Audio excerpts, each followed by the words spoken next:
Hello guys, आज हम start करने जा रहे हैं इलेक्ट्रोस्टैटिक का सेकेंड लेक्चर। तो पहला लेक्चर हमने पढ़ लिया था और उसमें हमने देखा था कि चार्जेस की प्रॉपर्टीज़ क्या क्या हैं, चार्जेस कैसे वर्क करते हैं। और अब इसमें हम पढ़ने जा रहे हैं कि चार्ज करते कैसे हैं। जैसे जैसे कोई बॉडी है, अब उसे हमें चार्ज करना है, उसमें हमें इलेक्ट्रॉन या प्रोटॉन देना है, पॉजिटिव या नेगेटिव चार्ज देना है, तो वो देंगे कैसे, उसके बारे में हम इस लेक्चर में पढ़ेंगे। तो सबसे पहले तो जैसे कोई बॉडी है, ठीक है। अब वो बॉडी या तो कंडक्टर होगी या फिर इंसुलेटर होगी। अब कंडक्टर और इंसुलेटर में अब हर चीज़ में सेम टाइप से चार्ज नहीं दिया जा सकता। जैसे इंसुलेटर है, इंसुलेटर को चार्ज करने का मेथड अलग है और कंडक्टर को चार्ज करने का मेथड अलग है। तो ऐसा इसलिए है क्योंकि जो इंसुलेटर और कंडक्टर के जो मटेरियल्स होते हैं ना, वो अलग अलग होते हैं। तो कंडक्टर में क्या होता है कि जो इलेक्ट्रॉन होते हैं वो फ्रीली मूव करते हैं, आज़ाद होते हैं, कहीं भी इधर उधर जा सकते हैं। वहीं पे अगर इंसुलेटर की बात करें तो उसके इलेक्ट्रॉन्स इधर उधर नहीं जा सकते, उन्हें जहाँ रख दिया गया है वो वहीं पे रहेंगे, ठीक है। तो इसके इलेक्ट्रॉन्स इधर उधर क्यों जा सकते हैं, इतने आज़ाद क्यों होते हैं कंडक्टर के? तो ऐसा इसलिए है क्योंकि जो कंडक्टर होता है, हमने केमिस्ट्री में पढ़ा है कि कंडक्टर किसे बोलते हैं, जिसके पास आउटर शेल में 1 इलेक्ट्रॉन, 2 इलेक्ट्रॉन, 3 इलेक्ट्रॉन होते हैं, जनरली वही कंडक्टर होते हैं, ठीक है। तो अब 1 इलेक्ट्रॉन जैसे है, मान लो किसी के पास उसके आउटर शेल में, अब वो क्या करेगा, अपना ऑक्टेट कंप्लीट करना चाहेगा। तो ऑक्टेट कंप्लीट करने के लिए वो 1 इलेक्ट्रॉन दे देगा, तभी उसका ऑक्टेट कंप्लीट होगा। तो यही जो इलेक्ट्रॉन इसने दे दिया ना, वही आज़ाद हो जाते हैं, अब वो इधर उधर भागने लगते हैं। ऐसे ही 2 इलेक्ट्रॉन अगर है आउटर शेल में तो 2 दे देगा, तो भी वो भी आज़ाद हैं, इधर उधर भागते हैं, ऐसे 3, ठीक है। तो इन्हीं को हम कंडक्टर कहते हैं। अब ये इलेक्ट्रॉन देते कैसे हैं, निकालते कैसे हैं? तो ये कोई हम नहीं निकालते, ये अपने आप निकलते हैं। अपने आप कैसे निकलते हैं? जैसे कि इन्हें एनर्जी दी जाती है। कौन सी energy? Thermal energy. Thermal energy, जैसे कि हमारा एटमॉस्फेरिक जो टेम्परेचर होता है वो जनरली कितना होता है, 27 डिग्री सेल्सियस।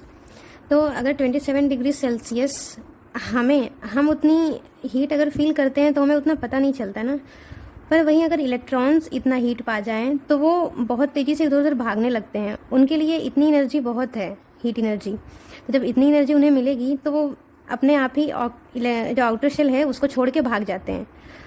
और एक बात तो हमें पता ही है कि जो ऑक्टेट में जब इलेक्ट्रॉन्स मूव करते हैं तो इनकी जो स्पीड होती है वो लगभग 10⁻6 मीटर पर सेकंड की होती है। मतलब ये इतनी हाई स्पीड है कि 1 सेकंड में ये इंडिया क्रॉस कर सकते हैं। इंडिया के इस साइड से ईस्ट से वेस्ट जा सकते हैं, नॉर्थ से साउथ जा सकते हैं, उससे भी आगे जाएंगे, इतनी स्पीड होती है। तो अब ये तो ऑलरेडी इस स्पीड से इसमें मूव कर ही रहे हैं। अब अगर इन्हें इतनी एनर्जी मिल गई जितना एटमॉस्फेयर में हमारी एनर्जी होती है, तो ये छोड़ देते हैं, अपना ये शेल छोड़ देते हैं। इसको ऐसे हम समझ सकते हैं कि जैसे कि सपोज़ करो कोई बच्चा है, तो उस बच्चे को जब तक खाना पानी मिल रहा है वो अपने घर पे रहेगा, ठीक है। तो बच्चा को इलेक्ट्रॉन हम मानते हैं और उनके पेरेंट्स ने, उस बच्चे के पेरेंट्स ने इसको कुछ पैसे दे दिए। अब ये जो पैसा है ये एनर्जी है। ये पैसा अगर पाया ना तो तुरंत दुकान पे जाएगा और दुकान पे जाएगा, वहाँ से कुछ ना कुछ खरीदेगा। जब उसका पैसा ख़त्म हो जाएगा तो फिर वापस अपने घर पे आ जाएगा। पर अगर यहीं पे हम ज़्यादा पैसा दे देते हैं, इसके पेरेंट्स इसको ज़्यादा पैसा देते हैं, तो ये और भी दूर भागेगा, इधर उधर भाग जाएगा। तो सेम इलेक्ट्रॉन्स के साथ भी यही होता है। इसका अभी ये जो इसकी जो ऑर्बिट है ये इसका घर है। अब अगर हम इसे एनर्जी दे देते हैं कहीं से, एनर्जी मतलब हीट एनर्जी अगर हमने इसको दिया तो ये भाग जाएगा, ठीक है। भाग जाएगा और ऊपर भागेगा और ऊपर वाले शेल पे भागेगा, धीरे धीरे निकल जाएगा। पर अब जैसे जैसे इसकी एनर्जी ख़त्म होने लगेगी तो फिर धीरे धीरे फिर वापस वो अपनी ऑर्बिट में वापस आ जाएगा। अब देखो, जैसे एटमॉस्फेरिक टेम्परेचर तो हमारा होता ही है 27 डिग्री सेल्सियस। अब इसे कितना चाहिए? इसे लगभग 22 डिग्री सेल्सियस अगर एनर्जी मिल गई ना, 22 डिग्री सेल्सियस अगर हीट इसे मिल जाए तो ये छोड़ देता है। तो इतना तो होता ही है हमारे एटमॉस्फेयर में। तो इसीलिए इसके इलेक्ट्रॉन्स जो होते हैं ये फ्रीली मूव करते रहते हैं। और ये एक थोड़े से नहीं होते, इतने ज़्यादा होते हैं कि अगर 1 मीटर है ना, तो 1 मीटर वायर में 10⁻29 इलेक्ट्रॉन्स होते हैं। 29 मीटर क्यूब, ये मीटर क्यूब मतलब वॉल्यूम बता रहे हैं। मतलब 1 मीटर में इतने ज़्यादा इलेक्ट्रॉन्स होते हैं, ये बहुत है। ये सब किसी भी डायरेक्शन में इधर उधर मूव करते रहते हैं, इनका कोई डायरेक्शन नहीं होता, ठीक है। अब अगर सपोज करो ऐसे मूव करते करते ये तो बाहर भी निकल जाएंगे, चाहेंगे इलेक्ट्रॉन को इस बॉडी को छोड़ के ऐसे बाहर निकल जाएंगे, पर ये नहीं निकल सकते। ऐसा इसलिए है क्योंकि ये जो इसके न्यूक्लियस में प्रोटॉन्स है ना, ये इन्हें खींचने लगते हैं।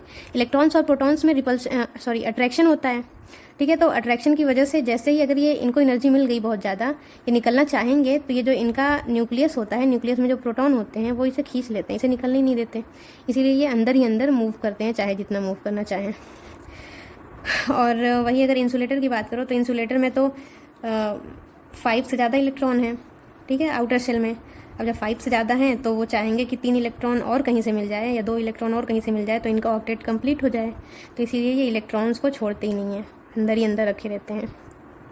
और ठीक है, अभी तक समझ आ गया कि कंडक्टर और इंसुलेटर में इलेक्ट्रॉन्स इसे मूव क्यों करते हैं और इसे मूव क्यों नहीं करते। अब हमें क्या पढ़ना है कि कैसे कैसे चार्ज करेंगे, ठीक है, मेथड ऑफ चार्जिंग हमें पढ़ना है। तो